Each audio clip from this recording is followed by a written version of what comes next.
Dana sa ating pananalisa, tumayo ang lahat para sa orasyon. Sa ngalan ng Ama, at ng Anak, at ng Espiritu Santo. Amen. Ang anghel ng Panginoon ay nagbalita kay Santa Maria. At siya'y naglilala ng Espiritu Santo. Aba, Ginoong Maria, napupuno ka ng grasya. Ang Panginoong Diyos ay sumasayo. Bukod kang pinagpala sa babaeng lahat, at pinagpala naman ang iyong anak na si Jesus. Santa Maria, ina ng Diyos, ipanalangin mo kami makasalanan, ngayon at kung kami mamamatay. Amen. Narito ang alipin ng Panginoon. Madanak nawa sa akin ang ayon sa wika mo. Aba, Ginoong Maria, napupuno ka ng grasya. Ang Panginoong Diyos ay sumasayo. Bukod kang pinagpala sa babaeng lahat, at pinagpala naman ang iyong anak na si Jesus. Santa Maria, ina ng Diyos, ipanalangin mo kami makasalanan, ngayon at kung kami mamamatay. Amen. At ang salita ay nagkatawang tao. At nakipamuhay sa atin. Aba, Ginoong Maria, napupuno ka ng grasya. Ang Panginoong Diyos ay sumasayo. Bukod kang pinagpala sa babaeng lahat, at pinagpala naman ang iyong anak na si Jesus. Santa Maria, ina ng Diyos, ipanalangin mo kami makasalanan, ngayon at kung kami mamamatay. Amen. Ipanalangin mo kami, O Santang Ina ng Diyos. Nang kami maging dapat makilabang sa mga pangako ni Kristo. Manalangin tayo. Panginoon naming Diyos, kasihan manawa ang aming mga kaluluwa sa iyong mahal na grasya, at yayamang dahilan sa pamamagitan ng anghel ay nakilala namin ang pagkakatawang tao ni Jesucristo ang anak mo. Pakundangan sa mahal na pasakit at pagkamatay niya sa krus, papakinabangin mo kami ng kanyang pagkabuhay maguli sa kadakilaan sa langit sa pamamagitan ni Jesucristo ang aming Panginoon. Amen. Luwalhati sa Ama, sa Anak, at sa Espiritu Santo. Kapala na unang ngayon at magpakailanman yung pag sa walang hanggan. Amen. Sa ngalan ng Ama, ng Anak, at ng Espiritu Santo. Amen. At ang mamununabot sa naganay na pagdiriwang ngayon ay ang ating pura paroko, Reverend Father Douglas Gibayan.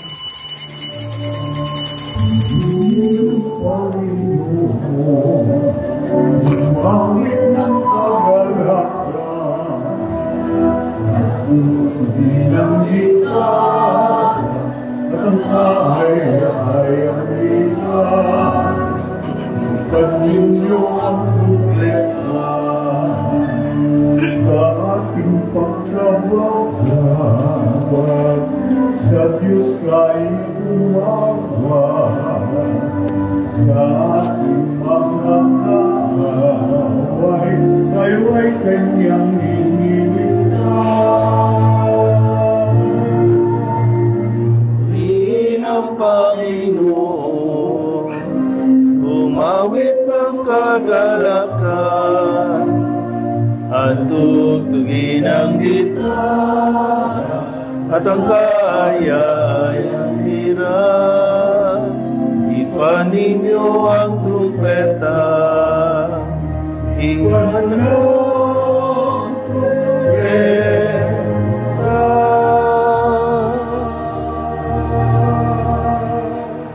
Sa ngalan ng Ama at ng Anak at ng Espiritu Santo. Amen. Ang pagpapala ng ating Panginoong Hesukristo, ang pag-ibig ng Diyos Ama, at ang pakikipagkaisa ng Espiritu Santo, naway sumainyong lahat. At sumayin.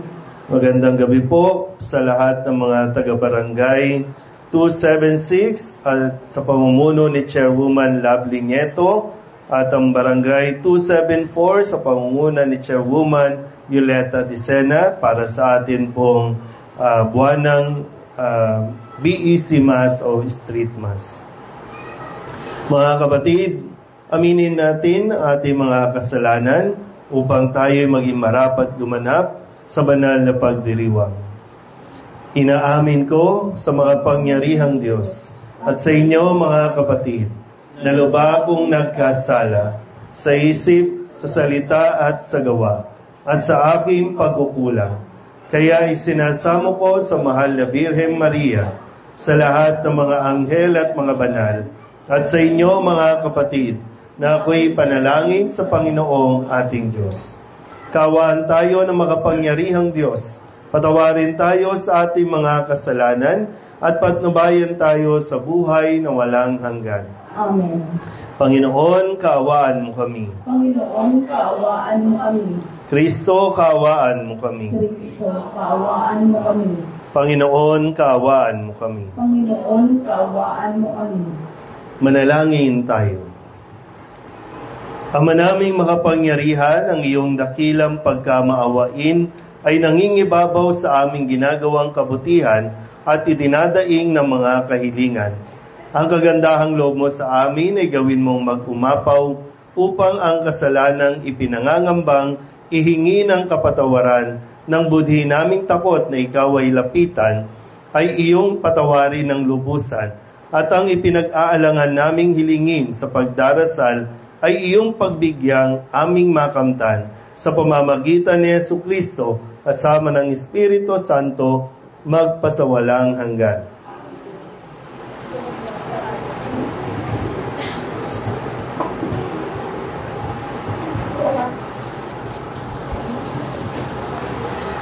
Pagbasa mula sa aklat ni Propeta Jonas. Sinabi uli ng Panginoon kay Jonas, pumunta ka sa lungsod ng Ninive at ipahayag mo ang mga ipinasasabi ko sa iyo. Nagpunta nga si Jonas sa Ninive. Malaki ang lungsod na ito. Aabutin ng 3 araw kung lalakaring pabagtas. Siya'y pumasok sa lungsod. Pagkaraan ng maghapong paglalakad, malakas niyang ipinihayag, gugunawin ang Ninive pagkaraan ng 40 araw. Naniwala ang mga taga roon sa pahayag na ito mula sa Diyos. Kaya nag-ayuno sila at naggamit ng sako bilang tanda ng lubos na pagsisisi at pagtalikod sa kanilang mga kasalanan. Nang mabalitaan ito ng hari ng Ninive, bumaba siya sa kanyang trono, naghubad ng balabal, nagkamit din ng sako at naupo sa abo. At ipinasabi niya sa mga taga Ninive, ito'y utos ng hari at ng kanyang mga pinuno. Walang kakain isa man. Wala ring iinom, maging tao o hayop. Lahat ng tao at hayop ay magdamit ng sako. Taimtim na manalangin sa Diyos ang bawat isa. Pagsisihan ng lahat ang nagawa nilang kasalanan at talikdan ang masamang pamumuhay. Baka sa paraang ito'y mapawi ang galit ng Diyos. Magbago siya ng kanyang pasya at hindi na ituloy ang balak na paglipol sa atin. Nakita ng Diyos ang kanilang pagtalikod sa kasamaan, kaya hindi na ituloy ang pagbunaw sa Ninive. Ang salita ng Diyos. Salamat sa Diyos. Sa mong tugunan ang ating mong itutugon. Hiling namin yung limutin sa nakong kasalanan namin sa iyo lahat. Hiling namin yung limutin sa nakong kasalanan namin. Sa gitna ng paghihirap, tinawag ko'y Panginoon. Panginoon, ako'y dinggin, pagkat ako'y tumataghoy. Dinggin mo ang pagtawag ko't paghingi ng iyong tulong. Tugon. Hiling namin yung limutin sa nakong kasalanan namin. Kung ikaw ay may talaan nitong aming kasalanan, lahat kami ay tatanggap ng hatol mong nakalaan. Ngunit iyong pinatawad, kasalanan ay nilimot. Pinatawad mo nga kami upang sa iyo ay matakot. Tugon. Hiling namin yung limutin sa nakong kasalanan namin. Magtiwala ka, Israel. Magtiwala sa iyong Diyos. Matatag at di kukupas ang pag-ibig niyang dulot. Lagi niyang nahahandang sa sinuman ay tumubos. Ililigtas ang Israel, yaong kanyang mga hirang. Ililigtas niya sila sa kanilang kasalanan. Tugon. Hiling namin yung limutin sa nakong kasalanan namin. Tumayo ang lahat.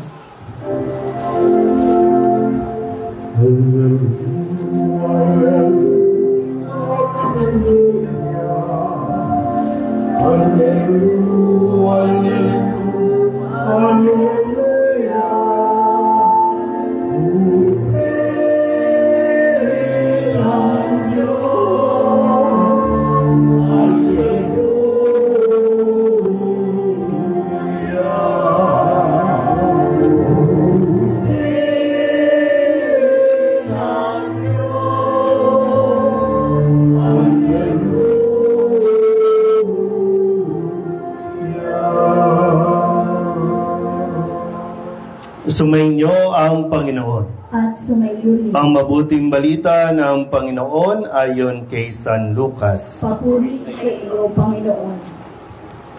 Noong panahong iyon, pumasok si Jesus sa isang nayon. Malugod siyang tinanggap ng isang babaeng nagngangalang Marta sa tahanan nito. Ang babaeng ito ay may isang kapatid na Maria ang pangalan. Naupo ito sa paanan ng Panginoon at nakinig sa kanyang itinuturo. Alalang-alala si Marta sapagkat kulang ang kanyang katawan sa paghahanda. Kaya't lumapit siya kay Jesus at ang wika, Panginoon, sabihin nga po ninyo sa kapatid kong, tulungan naman ako. Ngunit sinagot siya ng Panginoon, Marta, Marta, naliligalig ka at abalang-abala sa maraming bagay. Ngunit isa lamang ang talagang kailangan. Pinili ni Maria ang lalong mabuti at ito'y hindi aalisin sa kanya. Ang mabuting balita ng Panginoon. Pinupuri ka namin, Panginoong Jesucristo, upang lahat. Isang mapagpalang gabi po sa inyong lahat. Pwede pong palakpakan natin ang Panginoon. Welcome po ulit sa ating buwan ng pagmimisa sa ating po mga BEC area kung saan ngayon dito naman naka-assign sa 2 barangay na nakatoka para sa araw na ito ng Martes. Sa Ebanghelyo, narinig natin ang pagbisita ni Jesus sa isang bayan. Ito po ay sa Betania, doon sa Israel. Na ngayon ay talagang kailangan natin ng puspusang pagdarasal para sa kaligtasan at kapayapaan doon po sa bayan ng Israel. So ito pong Betania ay isang lugar na bago mo marating yung Jerusalem, ay dadaan ka muna dito sa Betania. At kaswertihan naman dahil itong magkakapatid na si Lazaro, si Marta at Maria ay dinalaw ni Jesus. Doon muna nagpahinga, doon muna nag-stop over si Jesus bago tuluyang pumunta ng Jerusalem. At dito ay pinapaalala sa atin yung tamang pagkilos, tamang pagbibigay ng atensyon sa Panginoon. Si Marta at si Maria, nasaan kaya tayong dyan sa dalawang yan? Nang dumating si Jesus, nang dumalaw siya sa kanilang tahanan, ay si Maria ay naupo kasama si Jesus. Nakikinig habang nagkikwento, habang kung ano man, nagtuturo si Jesus. Samantalang itong si Marta ay abalang-abala sa paghahanda ng kung ano man. Sabi nga, Marta, Marta, naliligalig ka. Sa lengguwahe natin ngayon, o pwedeng sabihin si Marta, masyadong aligaga. Sabihin nyo nga sa katabi ninyo, huwag kang aligaga. Diba ang isang tao, yung aligaga, lahat na lang, ay ayaw tumigil niyan, ayaw magpahinga, lahat ginagawa, maglalaba, magluluto, maghuhugas, magtitinda, mag-aasikaso, aligaga ang tawag natin dyan. Tapos pag pagod na, mainit na ang ulo, sisisihin ng ibang tao na kesyo kawawa naman siya, mag-isa lang siyang nagtatrabaho, kawawa naman siya, aping-api na siya. Kaya yung mga babae, pakiramdam nila, losyang na sila. Kasi napabayaan ng sarili. Dahil nga, inaakala nila na kailangan maglaba, magluto, maglinis, mamalansya, mapakain. Hindi na inisikaso yung kanyang sarili. Pero wala kang dapat sisihit kung pumangit ka. Kasi ikaw may gusto niyan. Pwede ka namang magpahinga kasi ayaw mo magpahinga. Kaya tayo mo, si Maria, sinamantala yung pagkakataon na bihira lang itong mangyari. Na dumalaw si Jesus, kaya binigay niya yung quality time. So, nasaan ba tayo dyan sa dalawang yan? Andun ba tayo kay Maria na naglalaan ng oras para sa Diyos? O nandun tayo kay Marta, yung Marta syndrome na tinatawag, Marta cystic na tinatawag, na lahat na lang, ay, wala akong panahon magsimba, kaya pati linggo hindi ako magsisimba kasi magtitinda ako, mag-aasikaso ako ng bahay, maglilinis o kung ano man, makikipagchismisan pa ako mamaya, magbibingo pa ako mamaya. Oh. Pero yung misa, wala.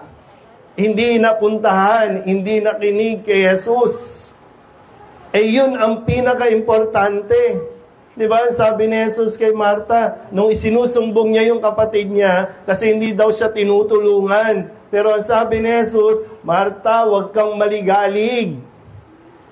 Mas pinili ni Maria yung higit na mahalaga. Hindi sinasabing, huwag nang gawin ni Marta yon. Pero mas higit na mahalaga ang ginawa ni Maria na nakinig kay Jesus. Nandoon sa upuan si Marta at nagkakaroon ng quality time.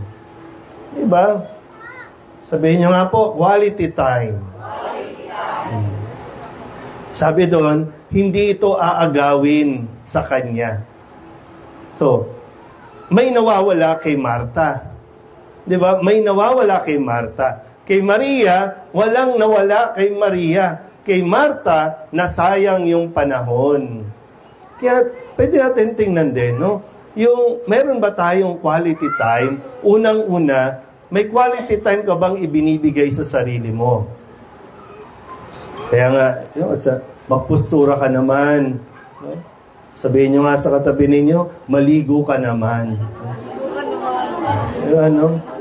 Kasi sasabihin nyo na, itadahilan nyo na naman na wala akong panahon, no, para sa sarili, wala akong panahon kasi abalang-abala ako, linis ka ng linis, ano ba bahay nyo, bungalow, mansion ba bahay nyo, para hindi matapos, isang hakbang lang, yan yung pinto, isang hakbang lang, yan na yung CR. O, bakit walang oras para sa sarili? Quality time para sa pamilya. Naibibigay ba ang quality time na ito? Na para bang kasalanan pa nung mga anak nyo kung bakit Lunes hanggang Linggo kailangan mong magtrabaho? Marami tayong nasasayang na sa kaka-aligaga mo, isip ka ng isip ng problema na sinasabi yung kailangan kumayod ng kumayod, tinan mo, kayod ka ng kayod, hindi ka naman umaasenso. Kayod ka ng kayod, hindi ka naman yumayaman. Naiisip niya ba yun? Sa inyo po na magkakapit-bahay dito na kayo tumanda. Yung iba dito na pinanganak, tumanda, nag-asawa, yung iba namatay na. No? Pero may nagbago ba doon sa pamumuhay? Na aligagang-aligaga tayo sa napakaraming bagay,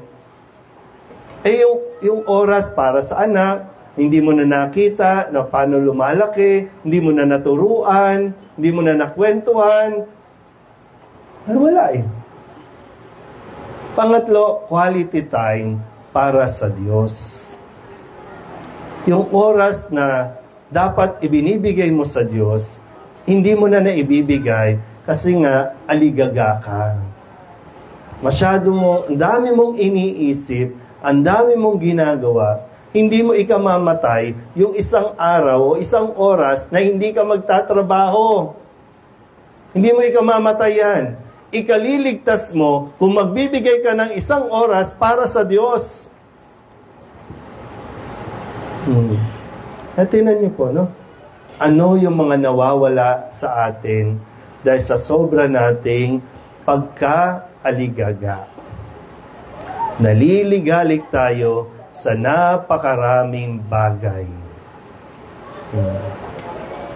Kaya minsan inahamon ko kayo, no? Andyan lang yung simbahan, wala pang isang kanto, pero hindi ko kayo nakikita kapag linggo. Bakit? Anong dinadahilan? Nagpiprito na.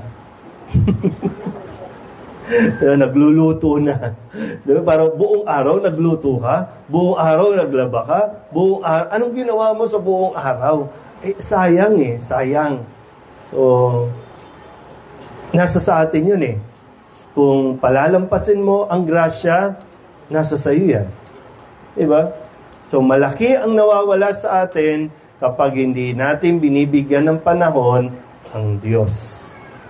Pero siksik, liglig, umaapaw na biyaya ang natatanggap ng isang taong naglalaan ng oras para sa Diyos. Amen? Amen. Magsitayo po ang lahat.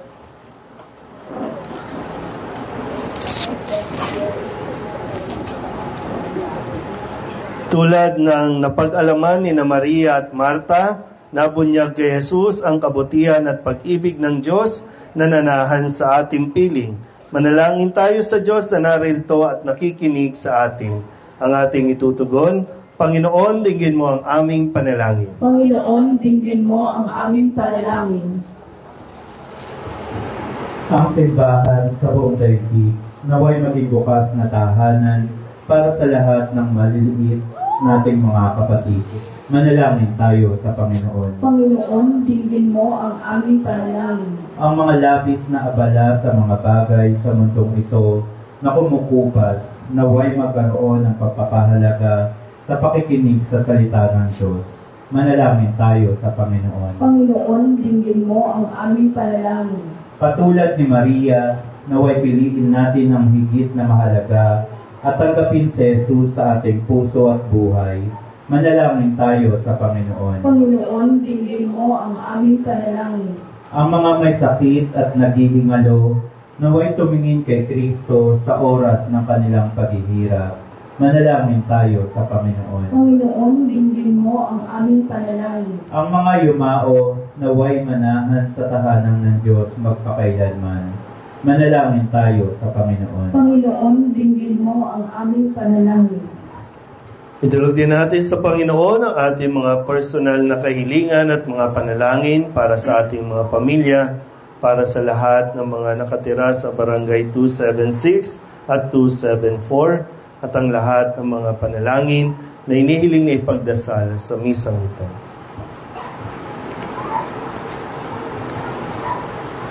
Ang lahat ng ito inihiling namin sa ngalan ni Kristo, aming Panginoon. Amen. Umupo ang lahat.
Manalangin kayo mga kapatid upang paghahain natin ay kalugdan ng Diyos sa mga makapangyarihan. Tanggapin nawa ng Panginoon, ito ng pag-aari sa iyong mga pagkakas.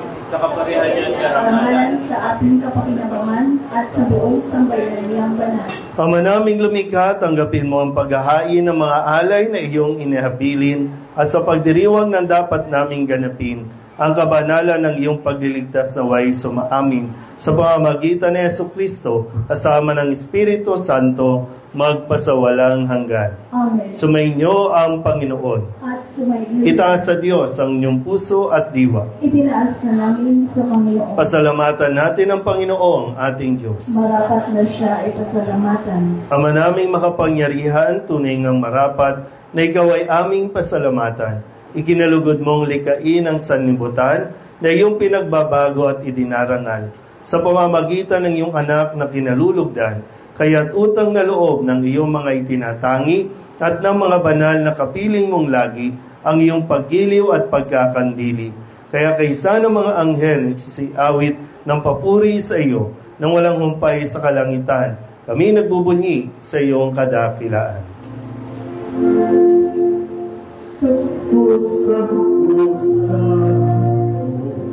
Panginoong Diyos ang makapangyarihan, napupuno ang langit at lupa ng kaluwalhatian mo.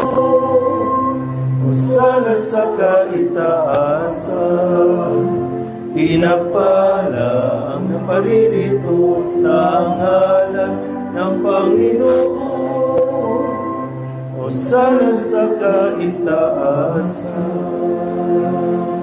Ama naming banal, ikaw ang bukal ng tanang kabanalan. Kaya't sa pamamagitan ng iyong Espiritu, gawin mong banal ang mga kaloob na ito upang para sa amin maging katawan at dugo ng aming Panginoong Hesukristo. Bago niya pinagtiis ang kusang loob na maging handog, hinawakan niya ang tinapay, inasalamatan kaniya, binaghati-hati niya iyon, iniabot sa kanyang mga alagad at sinabi, tanggapin ninyong lahat ito at kanin, ito ang aking katawan na ihahandog para sa inyo.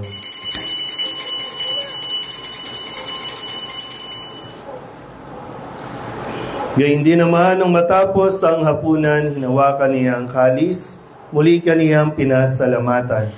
Iniabot niya ang kalis sa kanyang mga alagad at sinabi, tanggapin ninyong lahat ito at inumin. Ito ang kalis ng aking dugo, ng bago at walang hanggang tipan. Ang aking dugo na ibubuhos para sa inyo at para sa lahat sa pagpapatawad ng mga kasalanan. Gawin ninyo ito sa pag-alaala sa akin.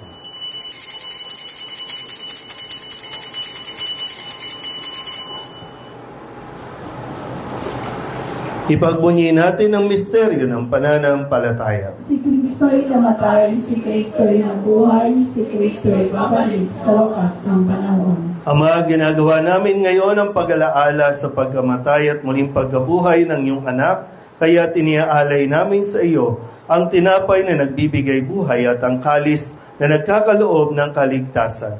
Kami nagpapasalamat dahil kami iyong minarapat na tumayo sa harap mo para maglingkod sa iyo. Isinasamo namin kami magsasalo-salo sa katawan at dugo ni Kristo ay mabuklod sa pagkakaisa sa pamamagitan ng Espiritu Santo. Ama, lingapin mo ang iyong simbahang laganap sa buong daigdig. Puspusin mo kami sa pag-ibig kaysa ni Francisco na aming Papa at ni Jose na aming Obispo at ng Tanang Kaparian. Alalahanin mo rin ang mga kapatid naming nahimlay na may pag-asang sila'y muling mabubuhay. Gayun din ang lahat ng mga pumanaw. Kawaan mo sila at patuloyin sa iyong kaliwanagan. Kawaan mo at paghindapatin kaming lahat na makasalo sa iyong buhay na walang wakas. Kaysa ng mahal na Birhen Maria na ina ng Diyos, ng kabiyak ng puso niyang sa San Jose, kaysa ng mga apostol at ng lahat ng mga banal na namuhay dito sa daigdig ng kalugod-lugod sa iyo, may pagdiwang nawa namin ang papupuri sa ikararangal mo sa pamamagitan ng iyong anak na aming Panginoong Hesukristo. Sa pamamagitan ni Kristo, kasama niya sa Kanya, ang lahat ng parangal at papuri ay sa iyo, Diyos Amang makapangyarihan, kasama ng Espiritu Santo, magpasawalang hanggan.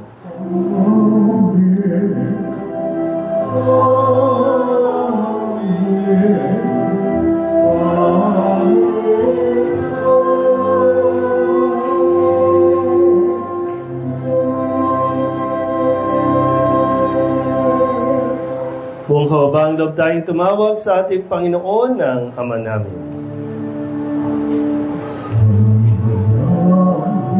Sumasalangit ka, sambahin ang ngalan mo, mapasa amin ang kaharian mo, sundin ang loob mo, dito sa lupa para nang sa langit. Bigyan mo kami ngayon ng aming kakanin sa araw-araw, at patawarin mo kami sa aming mga sala, para na pagpapatawad namin sa nagkakasala sa amin. At huwag mo kami ipaintulot sa tukso, at iadya mo kami sa lahat ng masama. Hinihiling namin kami iadya sa lahat ng masama, pagkalooban ng kapayapaan araw-araw, iligtas sa kasalanan, at ilayo sa lahat ng kapahamakan. Samantalang aming pinananabikan ang dakilang araw ng pagpapahayag ng tagapagligtas naming si Jesucristo. Sapagkat iyo ang kaharian at ang kapangyarihan at ang kapurihan magpakailanman. Amen. Panginoong Jesucristo, sinabi mo sa iyong mga apostol, kapayapaan ang iniiwan ko sa inyo, ang aking kapayapaan ang binibigay ko sa inyo. Tunghayin mo ang aming pananampalataya at huwag ang aming mga pagkakasala. Pagkalooban mo kami ng kapayapaan at pagkakaisa ayon sa iyong kalooban, kasama ng Espiritu Santo, magpasawalang hanggan. Amen. Ang kapayapaan ng Panginoon ay laging sumainyo. At sumaiyo rin. Magbigayan po tayo ng kapayapaan sa isa't isa.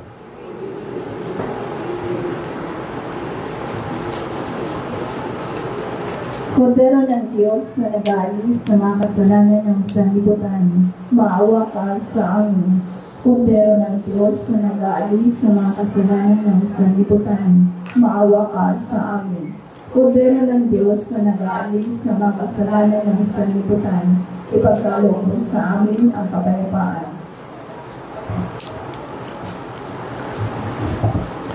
Ito ang kordero ng Diyos. Ito ang nag-aalis ng kasalanan ng sanlibutan. Mapalad ang mga inaanyayahan sa kanyang piging. Panginoon, hindi ako karapat-dapat na mapatuloy sa iyo. Ngunit sa isang salita mo lamang ay gagaling na ako. Katawan ni Kristo. Amen.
Manalangin tayo. Ama naming mapagmahal, ipagkaloob mo sa pagsasalo namin sa pagkait inuming banal, kami ay maging katawan ni Kristo na aming pinakinabangan sa pamamagitan niya, kasama ng Espiritu Santo, magpasawalang hanggan. Amen. Mapo muna po sandali. Muli po maraming salamat sa dalawang barangay para sa BEC Mass natin o Basic Ecclesial Community. Ang barangay 276 sa pangunguna ni Chairwoman Lovely Nieto at ang kanyang mga kagawad. Ganon din ang barangay 274 sa pangunguna naman ni Chairwoman Violeta Dicena at ang kanyang mga kagawad. Maraming salamat po. Konting announcement po, pwede na po kayong kumuha ng Souls Envelope, no, na para sa paghahanda ng pag-aalay ng panalangin para sa lahat ng mga kaluluwa ng mga yumao natin, mga mahal sa buhay. So yung sobre po, punta lang kayo ng Parish Office, malapit lang naman yan, no?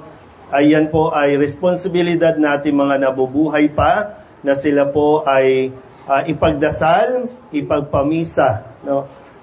Wag na wag silang kakalimutan. Sa buong taon dapat lagi natin silang pinagdarasal. So mga 2 weeks na lang at undas na o araw ng paggunita sa mga mahal nating yumao. So ang tanging nating, ang pinakamahalagang magagawa natin para sa mga namatay ay sila ay ipagdasal. So pumunta lang po kayo ng opisina para maisulat niyo po yung mga pangalan ng mga namatay nating mahal sa buhay. At sa darating naman na November 5 and 6, right? November 5 to 8. November 5 to 8, dadalaw po ang imahe ng Nazareno mula Quiapo, mananatili po dito sa atin pong parokya, no? So 4 na araw lang po 'yon, Sunday hanggang Wednesday.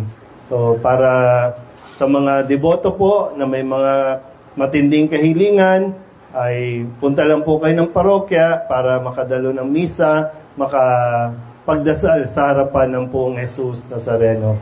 At kung sino man po gustong mag-sponsor ng bulaklak o ng pakain, magpunta lang po ng opisina para ma-inform po kami kung gusto nyong maging parte ng paghahanda po, no, para sa pagdalaw ng Nazareno.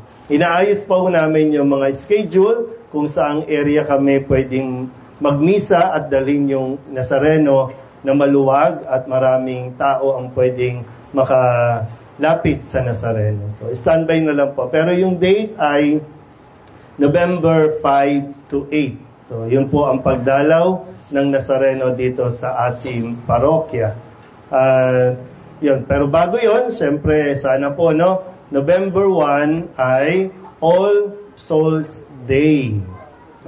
All Souls Day. Ang November 2 ay baliktad. November 1, All Saints Day. November 2 ang All Souls Day. So wala po akong alam na sa kalendaryo na mayroong araw ng katatakutan. Kasi last year, nung unang taon ko dito, habang nagmimisa, may mga manananggal, vampira na dumadaan sa gilid. Hindi ko alam kung saan ninyo natutunan yan, no? Pero parang sa loob ng isang araw, itinuturo ninyo sa mga bata na okay maging masama. Kasi yung costume nila, mga nakakatakot, mga kriminal, so hindi ko alam, sana po, no? Sa mga barangay, huwag nyo nang gawin, ha? Pwede nyo silang i-prosesyon, pero bihisan nyo ng mga banal naman. Para at least kahit isang araw, mapili naman nila yung araw ng kabanalan. So huwag na tayo sumabay sa mundo na nag-e-entertain sa mga espiritu. Kasi pag may sinapian, tatakot naman kayo pag may sinasapian. Kayo nagwe-welcome ng mga bad spirit, ng mga evil spirit. Tapos ngayon, magtataka kayo, bakit yung mga bata dito, hindi natin masaway na nagmumura. Minumura na yung matatanda. Asal demonyo ang ganon. Bakit? Kasi nung November 1, pinagsuot natin ng mga kademonyohan. Pero nasa sa inyo pa rin. Kalayaan nyo naman yan. Kung trip nyo talaga na maging demonyo ang mga bata dito, di okay.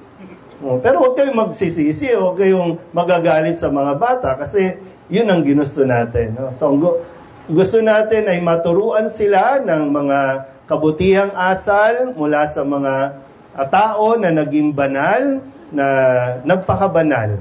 No? At ngayon ay nandoon na sa langit. So marami naman pong pwedeng gawin na mas mainam. Be creative. No? Huwag lang yung mga demo-demonyo. Ha?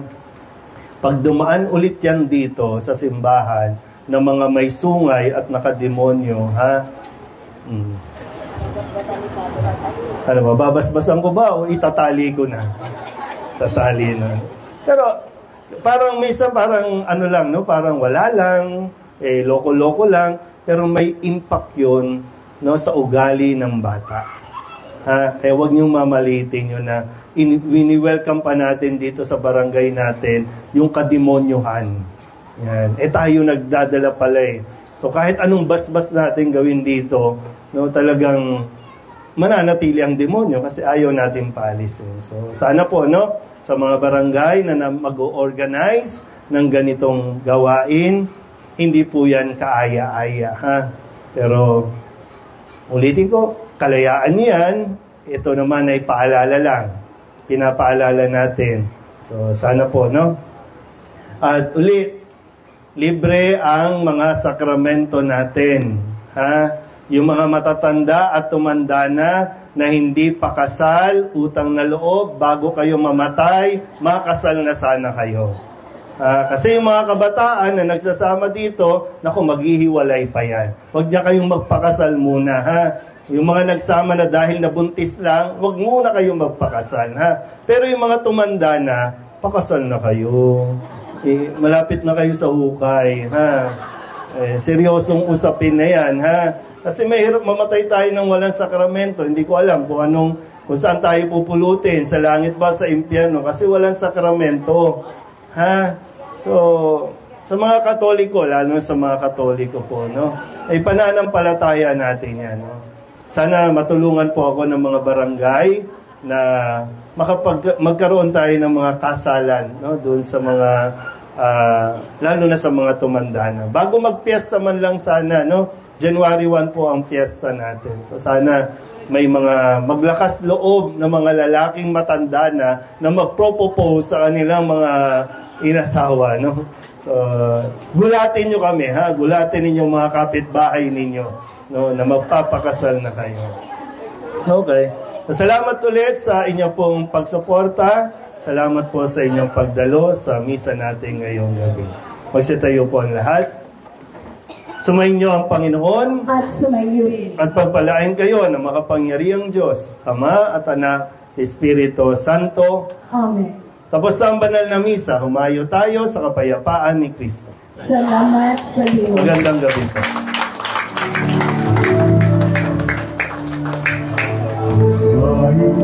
Okay?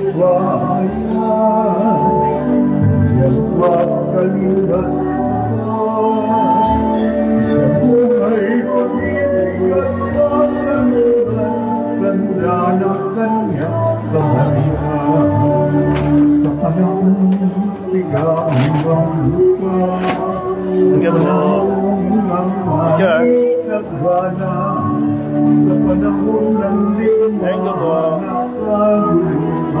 Sa panahon ng kapayapaan, umayon na ikaw.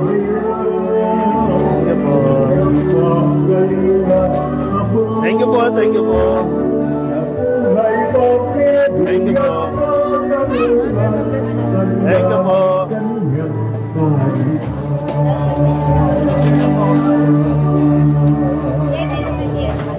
Thank you po.